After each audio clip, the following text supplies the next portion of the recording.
Hi, thank you for watching our 610 training video. This team consists of Victoria Lewis, Whitney McCorkle, Rachel Edwards, Letty Andrade, and Elizabeth Pilo. Welcome to Halls Elementary. Halls Elementary is an elementary school for kids ages preschool through third grade. It is located in an urban area and it services about 500 students. Currently, more than half of these students are functioning 2 years or more behind their grade level in academics. Their math and reading scores have showed data that they're the lowest in their district. A positive about this school is they have an existing Hall Shop school store. They currently don't get to utilize it as much as they would like, so we're going to use this in our intervention. There are also no funds needed to hire additional staff. The problem behavior at Halls Elementary is inappropriate behavior in the hallways. Staff is frequently writing office disciplinary referrals for running, hiding, and eloping. This year, 75% of the 500 students have received office disciplinary referrals for behavior that occurs in the hallways at the beginning of the day, lunchtime, and at the end of the day when there are multiple classes in the hallway. 50% of the students who received an office disciplinary referral have had 4 or more ODRs during these time periods. The behavior has taken a toll on teachers as they are having to spend extra time correcting these behaviors. However, there has been no consistent intervention among teachers. So some of the research that we found as far as token economies being supported through literature are listed below. There are 5 of them. The first one examines the use of preference assessments for reinforcements in token economies on 3 participants with developmental disabilities. The second one from 2018 studied the effect of a token economy and social stories to decrease inappropriate peer interactions with a 13-year-old boy with learning disabilities. The third one is studied token economies to assess the variables related to student participation in a classroom setting. The fourth one studied how 4 children responded to different reinforcement contingencies within token economies. And the last one implemented a token economy through Class Dojo on an iPhone or an iPad. And this allows for frequency count of target behaviors and constant monitoring. For this slide, you're going to be learning about the basic token economy cycle. Step 1, the child has no tokens and no access to desirable items or activities. 2, child engages in desirable behaviors or target behaviors. 3, child is given tokens for engaging in these target behaviors. And 4, child trades their tokens for access to desirable items or activities. There are 2 types, world economy or token economy. For world economy, it can be something like you go to work, the initial outcome is you earn money, and the final outcome is you trade your money for activities and tangible items such as paying bills, car, computers, food, holiday trips, etc. For token economy, you go to school and complete tasks. The initial outcome is earn tokens, and the final outcome is you trade your tokens for tangible items such as games, free time, and sweets. So how do we implement a token economy? First, you're going to identify the target behaviors. At Halls Elementary School, the target behaviors will be the hallway expectations. Then you're going to collect baseline data. The baseline data that we have at Halls Elementary School are the office disciplinary referrals, referred to as the ODRs. Then you're going to identify the reinforcers. The reinforcers are the things that we will use in our school store to reinforce the students to keep performing these target behaviors. Then you're going to decide on a token economy program. Our token economy program is the hallway bucks. Then you're going to train the staff. You're going to train the staff to identify the target behaviors. You're going to train the staff to administer the hallway bucks, to accept the hallway bucks once they reach their set number of criteria, and administer the reinforcers. Then you will begin implementing the token economy throughout the school. After you've administered it for a little while in your school, then you will monitor the progress. See how many ODRs you have, look at the behaviors in the hallways and the increase of target behaviors and the decrease of the maladaptive behaviors. After you monitor the progress, you will go from here, decide if you need to make any changes, if you need to fade out the token economy, or if something differently needs to be done. This is our outline for the training guide. It will consist of a mandatory all-staff meeting, which will include teachers, aides, maintenance workers, cafeteria workers, bus drivers, administration, etc. Because it is very important for all staff to work together to implement the token economy across all school settings. So this meeting will consist of the school BCBA explaining what exactly is a token economy and the importance of one, how students will earn tokens, when and where these tokens can be spent, ensuring students are meeting the expectations to earn tokens, as well as demonstrations on how to earn tokens and a presentation of prizes for students to earn. There will also be a quick tour of the school store. In the follow-up training, this is where administration will meet with the staff 6 months after implementation, and this is to answer staff's follow-up questions, and it will also allow staff to kind of collaborate together to see what works and what doesn't work for them.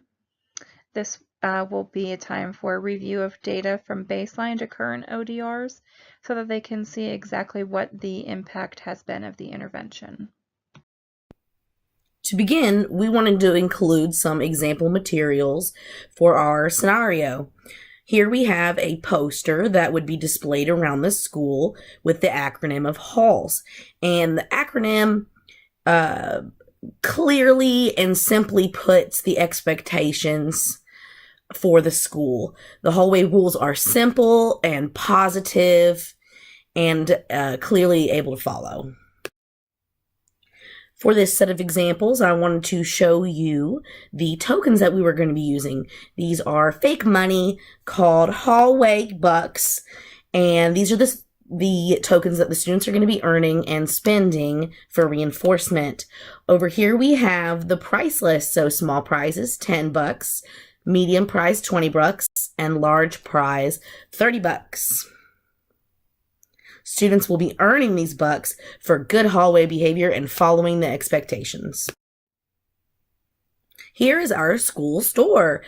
This is what you can spend your hallway bucks on. So for 10 hallway bucks, you can get a small prize. That includes things like stuffed animals, candy, pencils, some small things. We'll go all the way up to homework passes, lunch with favorite teacher, and all the way to pizza party for the class. So there's a lot of different variety of reinforcers for different interests. Welcome to the Hall Shop. Here's where you can spend your hallway bucks, open from 2 to 3. So at the end of the day, students are allowed to come down to the Hall Shop to use their bucks to earn reinforcement. Now, we do know that the school is not able to add any staff to the faculty, so the Hall Shop is going to have minimal staff, maybe student volunteers. So we wanted to break up the groups: Monday, 3rd grade, Tuesday, 2nd grade, and so on. Fridays are for students that were absent on their day. This would keep the population at the shop to a minimum. Halls Elementary School students need to be reinforced for choosing good decisions in the hallway, and using a token economy will do that. So by using a token economy, students will be positively reinforced for making better decisions. For example, staying in the classroom, using walking feet, keeping their eyes forward, or staying to the right in the hallway. And it will happen by receiving a hallway buck and the ability to trade it in for prizes at the Halls shop. Using a token economy will eventually decrease problem behavior, giving teachers more time to plan in the classroom. So because students are behind an average of 2 years academically, this will hopefully allow teachers to plan and teach more efficiently, thus increasing academics overall. Also, using a token economy will require a consistent set of rules, so teachers will be following the same rules across all school settings versus their own rules which were not consistent to begin with.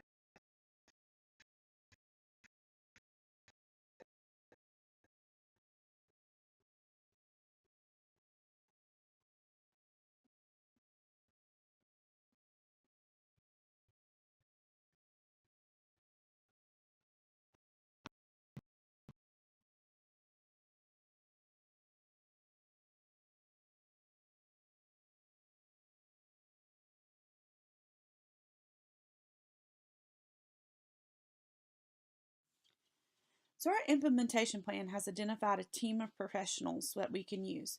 We have 6 special education teachers, 5 specials teachers, the grade level leaders, and the classroom teachers.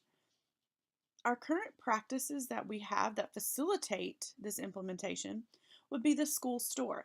We already have a school store open and is stocked, so we do not need anything extra in that area. We also have the extra staff, such as the 6 special education teachers and 5 specials teachers. These teachers do not have a class at the time of the transitions, and they can help. The barriers that we have are funding. We currently fund the school store, but if we utilize it more, we may have to look into funding for that. And manning the school store. We may need some additional people to man the school store. We may have to train some new people.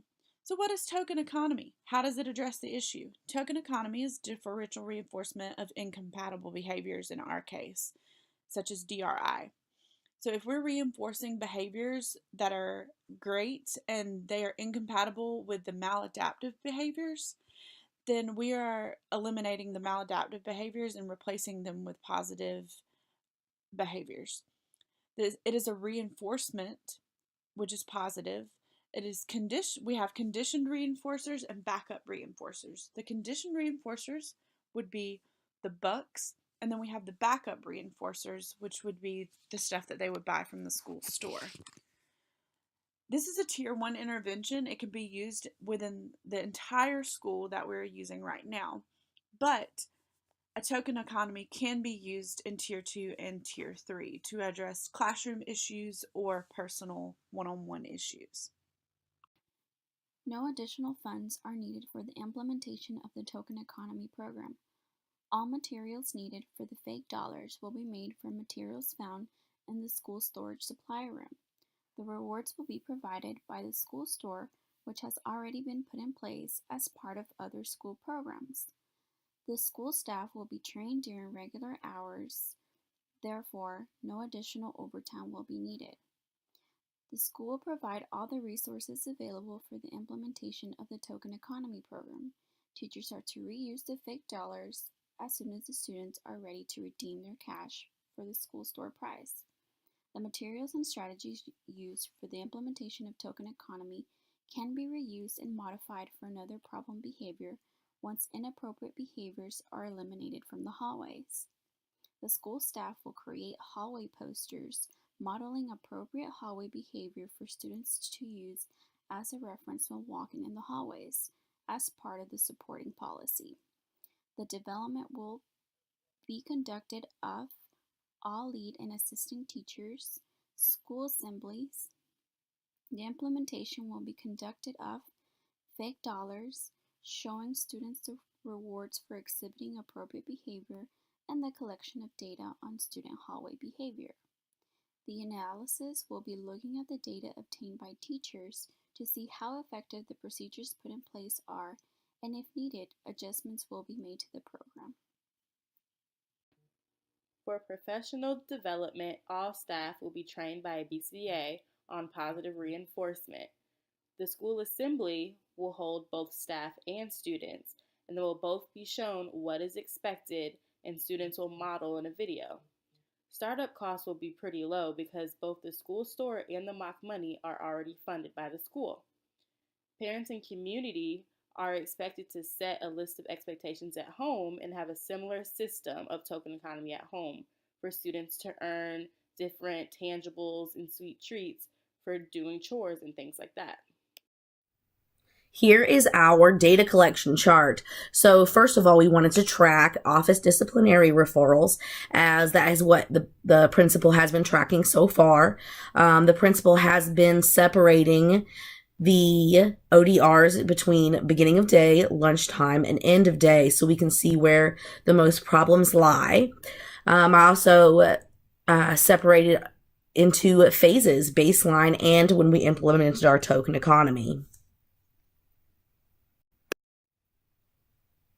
As we can see here by our line graph, our frequency of ODRs drastically decreased from baseline to token economy, our token economy is effectively reducing the frequency of ODRs. And even after that first initial drop, we can still see a downward trend happening. Final tips to keep in mind during the implementation of token economy is being creative, using positive language, being a role model, as well as remembering that if students can't yell, teachers shouldn't either.